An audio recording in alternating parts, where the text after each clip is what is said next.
Bacaan pertama. Bacaan dari kitab Kedua Raja-Raja. Naaman, panglima Raja Aram, adalah seorang terpandang di hadapan tuannya dan sangat disayangi. Sebab oleh dia, Tuhan telah memberikan kemenangan kepada orang Aram. Tetapi, orang itu, seorang pahlawan tentara, sakit kusta. Orang Aram pernah keluar bergerombolan dan membawa tertawan seorang anak perempuan dari negeri Israel. Ia menjadi pelayan pada istri Naaman. Berkatalah gadis itu kepada nyonyanya, "Sekiranya tuanku menghadap nabi yang di Samaria itu, maka tentulah nabi itu akan menyembuhkan dia dari penyakitnya." Lalu pergilah Naaman memberitahukan kepada tuannya, katanya, "Begini-beginilah dikatakan oleh gadis yang dari negeri Israel itu." Maka jawab Raja Aram, "Baik, pergilah dan aku akan mengirim surat kepada Raja Israel." Lalu pergilah Naaman dan membawa sebagai persembahan 10 talenta perak dan 6.000 sikal emas dan 10 potong pakaian. Ia menyampaikan surat itu kepada Raja Israel yang berbunyi, "Sesampainya surat ini kepadamu, maklumlah kiranya bahwa aku menyuruh kepadamu Naaman, pegawaiku, supaya engkau menyembuhkan dia dari penyakit kustanya." Segera sesudah Raja Israel membaca surat itu, dikoyakkannyalah pakaiannya, serta berkata, "Allahkah aku ini yang dapat mematikan dan menghidupkan, sehingga orang ini mengirim pesan kepadaku, supaya kusembuhkan seorang dari penyakit kustanya? Tetapi sesungguhnya, perhatikanlah dan lihatlah, ia mencari gara-gara terhadap aku." Segera sesudah didengar Elisa, abdi Allah itu, bahwa Raja Israel mengoyakkan pakaiannya, dikirimnyalah pesan kepada Raja, bunyinya, "Mengapa engkau mengoyakkan pakaianmu? Biarlah ia datang kepadaku, supaya ia tahu bahwa ada seorang nabi di Israel."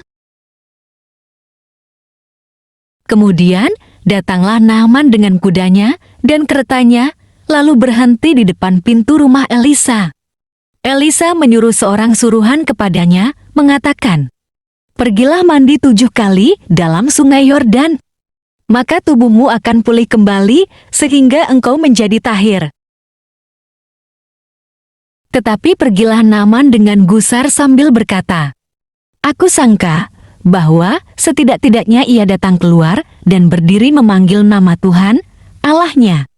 Lalu menggerak-gerakkan tangannya di atas tempat penyakit itu dan dengan demikian menyembuhkan penyakit kustaku. Bukankah Abana dan Parpar, sungai-sungai Damsyik, lebih baik dari segala sungai di Israel? Bukankah aku dapat mandi di sana dan menjadi tahir?" Kemudian berpalinglah ia dan pergi dengan panas hati. Tetapi pegawai-pegawainya datang mendekat serta berkata kepadanya, "Bapak, seandainya nabi itu menyuruh perkara yang sukar kepadamu, bukankah Bapak akan melakukannya? Apalagi sekarang, ia hanya berkata kepadamu, 'Mandilah dan engkau akan menjadi tahir.'" Maka turunlah ia membenamkan dirinya 7 kali dalam sungai Yordan, sesuai dengan perkataan abdi Allah itu. Lalu pulihlah tubuhnya kembali seperti tubuh seorang anak dan ia menjadi tahir. Kemudian, kembalilah ia dengan seluruh pasukannya kepada abdi Allah itu. Setelah sampai, tampillah ia ke depan Elisa dan berkata, "Sekarang aku tahu bahwa di seluruh bumi tidak ada Allah kecuali di Israel. Karena itu terimalah kiranya suatu pemberian dari hambamu ini." Demikianlah sabda Tuhan.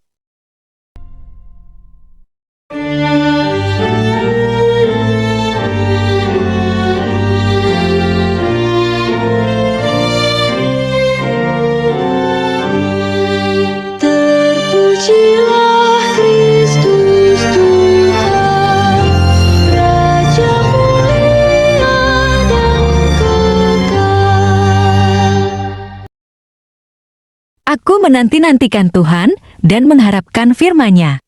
Sebab pada Tuhan ada kasih setia dan Ia banyak kali mengadakan pembebasan.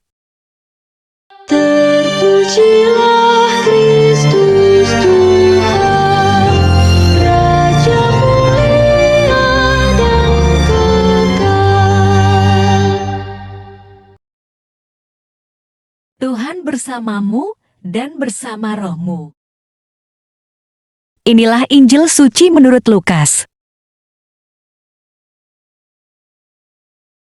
Ketika Yesus datang ke Nazaret, aku berkata kepadamu, sesungguhnya tidak ada nabi yang dihargai di tempat asalnya. Dan aku berkata kepadamu, dan kataku ini benar. Pada zaman Elia, terdapat banyak perempuan janda di Israel ketika langit tertutup selama 3 tahun. Dan 6 bulan, dan ketika bahaya kelaparan yang hebat menimpa seluruh negeri. Tetapi, Elia diutus bukan kepada salah seorang dari mereka, melainkan kepada seorang perempuan janda di Sarfat, di tanah Sidon. Dan pada zaman Nabi Elisa, banyak orang kusta di Israel dan tidak ada seorang pun dari mereka yang ditahirkan, selain daripada Naaman, orang Syria itu. Mendengar itu sangat marahlah semua orang yang di rumah ibadat itu. Mereka bangun, lalu menghalau Yesus keluar kota dan membawa dia ke tebing gunung. Tempat kota itu terletak untuk melemparkan dia dari tebing itu. Tetapi ia berjalan lewat dari tengah-tengah mereka, lalu pergi. Demikianlah sabda Tuhan, terpujilah Kristus. Bapak, Ibu, dan saudara-saudari terkasih dalam Kristus Yesus, pada Renungan Harian Katolik Senin 4 Maret tahun 2024 ini, kita merenungkan bacaan-bacaan Kitab Suci dan bacaan Injil hari ini Senin 4 Maret tahun 2024. Dalam bacaan Injil hari ini, Lukas pasal 4 ayat 24-30. Yesus bersabda bahwa tidak ada nabi yang dihargai di tempat asalnya. Sebagaimana dialami oleh Yesus sendiri, orang-orang sekampung halamannya juga mencibir dia ketika dia mengajar dengan hebat atau membuat karya-karya besar. Mereka merasa tahu banyak tentang siapa Yesus dan keluarganya. Dalam kehidupan sehari-hari, sama seperti para tetangga Yesus, kita sering sulit untuk melihat dan mengakui kelebihan, prestasi, keterampilan, kepandaian, dan kesuksesan sesama. Bapak, Ibu, dan saudara-saudari terkasih, kita sering membuat cap atau stempel pada sesama kita dalam cara kita memandang sesama. Ketika sesama kita memiliki kehebatan, kelebihan, atau sukses di dalam karya, tugas, usaha, kita tidak mampu menghargainya. Lebih dari itu, kita sering tidak mampu menghargai dan memuji atau memberi apresiasi kepada teman yang berhasil. Terkadang rasa iri menjadikan kita sulit untuk mengapresiasi sesama kita. Kita sulit untuk memuji keberhasilan sesama. Bahkan tak jarang, ketika dengan jelas-jelas kita melihat kesuksesan sesama, kita justru akan menyoroti kekurangan atau kelemahannya. Kita sering tidak tulus untuk memuji atau menghargai kesuksesan sesama. Rasa iri sering mendorong kita untuk memojokkan sesama yang berhasil. Semestinya keberhasilan sesama menjadi pemicu kita untuk maju dan berkembang. Bapak, Ibu, dan saudara-saudari terkasih dalam Kristus Yesus, mungkin Bapak, Ibu, dan saudara-saudari merasakan di dalam pekerjaan tidak dihargai. Padahal sudah bekerja dengan baik dan menghasilkan kemajuan dalam perusahaan. Namun dinilai rendah dan dikucilkan. Biasanya di dalam pekerjaan, selalu ada saja orang yang tidak suka dan sirik pidik pada orang yang berprestasi. Sehingga membuat skenario kepada atasan, apakah itu fitnah dan lain-lain. sehingga membuat orang yang berprestasi mengalami ketidaknyamanan dalam bekerja.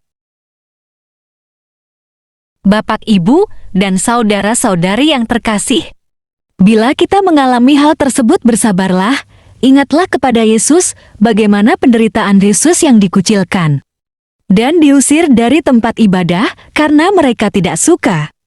Tetaplah bekerja dan tunjukkan bahwa kita tidak seperti yang disangkakan oleh orang-orang yang tidak menyukai kita.